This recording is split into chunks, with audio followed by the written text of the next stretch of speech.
Think about things and make believe. All you have to do is think and they'll grow. Wow. That's so wonderful. Thank you, Mr. Rogers. Oh, poor Mr. Rogers. $8 million he left his family. Thanks, PBS, for letting us share his good message. And to all the people of the world that care about Mr. Rogers, I want to bring back the harsh reality of what really matters. Why I wear these sweaters?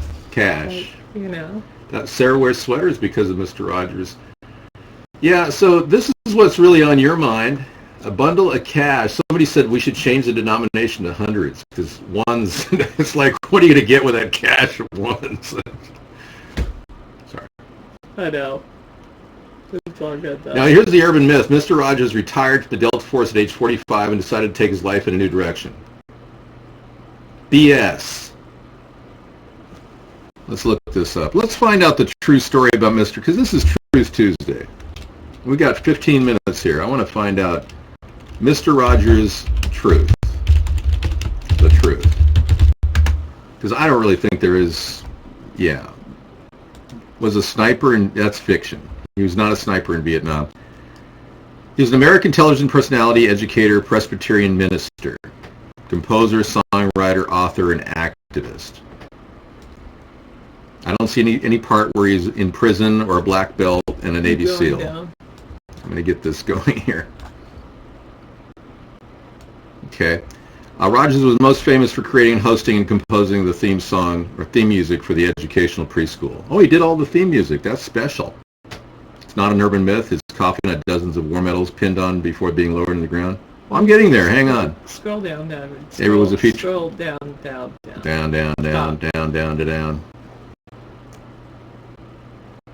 Oh, he received the Presidential Medal of Freedom, some 40 honorary degrees, and a Peabody Award. He was inducted to the Television Hall of Fame. I want to know about, I don't see anything about his early military life. No, let's see. Born, occupation, minister, composer, songwriter, author, activist. Yeah, so he won some awards, but personal life. Oh, he was born in Latrobe, Pennsylvania, 40 miles southeasters. He had one sister, Elaine. He was a trained general aviation pilot. Oh, okay, there we go. Sorry. He was, early in his life, he spent much of his free time with his maternal grandfather, Fred McFeely, who had an interest in music, and he liked to feel things. He would often sing along as his mother would play the piano, and he himself began to play at 5. Wow. Rogers graduated from Latrobe High School. He studied at Dartmouth College, then transferred to Rollins College in Winter Park, Florida, where he earned a BA in music composition. Rogers also he was also a trained general aviation pilot. Okay. Oh, he used to swim every morning. Rogers was red-green colorblind. I didn't know that. He neither smoked nor drank. He was a vegetarian. I don't eat anything that has a mother, he said. Wow. Yep. Television career, no mention of any war time. He was a trained aviation pilot. I don't see him as a war hero. Nothing. Mr. Rogers' neighborhood. There's the sweaters. He abused puppets. Oh, Mr. Rogers abused the puppets. Interesting. He wanted to keep the making music, but didn't have the stomach to continue. Arab. Somehow that's funny. Hello. Welcome to the America's third parody. Why would they put his black operations exploits in public wiki? I doubt the current director of the CIA can even read the full Rogers file in Langley. Well, you're Mr. Urban Myth, aren't you, 992? Mr. Conspiracy? Yeah, see, we're debunking the whole mystery about Mr. Rogers right now, everybody, starting with Truth Tuesday. Yeah. Each episode, including a trip to Rogers' neighborhood of make-believe, featured a trolley with its own chiming theme song, a castle and a kingdom's citizens. Oh, that's special. King Friday. Yeah. Well, I guess we got Tony calling again.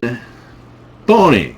Okay, so what up, Dave? You know anything about Mr. Rogers at all? The truth behind Mr. Rogers? No, I used to watch him when I was a kid. He's He's the guy with that, the land of make-believe with the training, Yeah. right? He taught you how to tie your shoes. Yeah, Yeah. exactly. He taught you how to tie your shoes. That's good. Yeah, he had a veritable nice personality. You know, he's a really sweet guy, unlike me.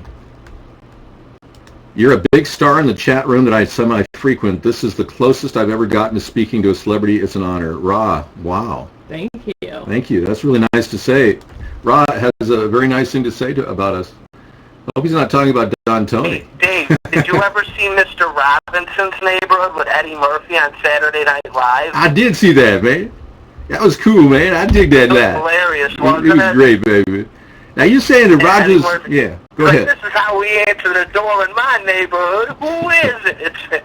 Who the hell is it, man? Don't be opening the door. This Mr. Rogers' obsession is getting strange. I know. Let's stop talking about Mr. Rogers, please. It's getting disturbing. I want to talk about what matters most to you, and that's cash. Mr. Rogers. I want to talk about cash, cold hard cash. That's what all you care about. As long as you got cash, you good. Man, money's in oil, man. OPEC. Let's talk about OPEC. You got OPEC on your mind. The American war machine. The American war machine, like influence over OPEC. Well, there is a Nazi element within our government. Remember Operation Paperclip? Truth? Oh, yeah. Truth? Operation Paperclip? They brought over, they say they just brought over the rocket scientists, but they brought over the propaganda guys and all that, too.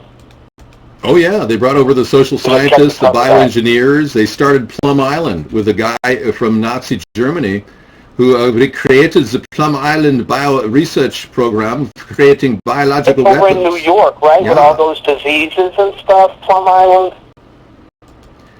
Well, you know I'm cheap when I put up a stack of ones behind me, and I call that cash. But that's all you're ever going to see. If you have a two-party system, man, you're never going to see hundreds.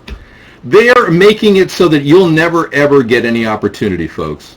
They're making it so that you're basically going to be stuck in a dead-end job the rest of your life. You're not going to be able to own your own house. They'll never make that dream come true. Whereas we have a plan to create home ownership in 10 years for everybody at $500 a month. They don't have a plan for anybody to get a clean water supply. They don't want to clean up the water that we're drinking. They want to fluoridate it. The Democrats and Republicans do. They don't want to do anything for us. They're dumbing down Americans. They are. They're dumbing down Americans, and they're not going to help any one of us. I always talk about the money that they doled out to Wall Street and the too big to fail companies. We didn't get a penny. The American people got zip. These aren't conspiracies. I'm telling you the truth. This is truth tonight. No conspiracies. It's the truth. We haven't gotten any cash, man. That's why I'm talking about the cash right behind me, man. You know, socialism robs from the working class to pay for the non-working class. Socialism sucks. Hybrid capitalism, on the other hand. Right. Okay. This caller is here. Brian, you're in. Brian, what's the question? Hey, Dave, how you doing tonight, sir? Doing pretty well. What's your concern? Let me mute my computer. My buddy Willie Pickles told me that he was listening to you a couple weeks ago, and I didn't have a computer then. And he said that you go to Starbucks and you tell them that you have to sprinkle your garden with the coffee. That's a good idea. I was just wondering if he was just messing with me. No. It really is. I have a couple bags in my garden right now. Whenever I go to my Starbucks, I look in this little bin, and it's a green bin. They started this in all the areas around the country, and they offer the spent brew that they use. You know, they go through one time on the grounds, and then they say, take it away. Well, those coffee grounds are filled with all kinds of caffeine. I mean, you could rebrew them if you just stuck hot water through them and poked a hole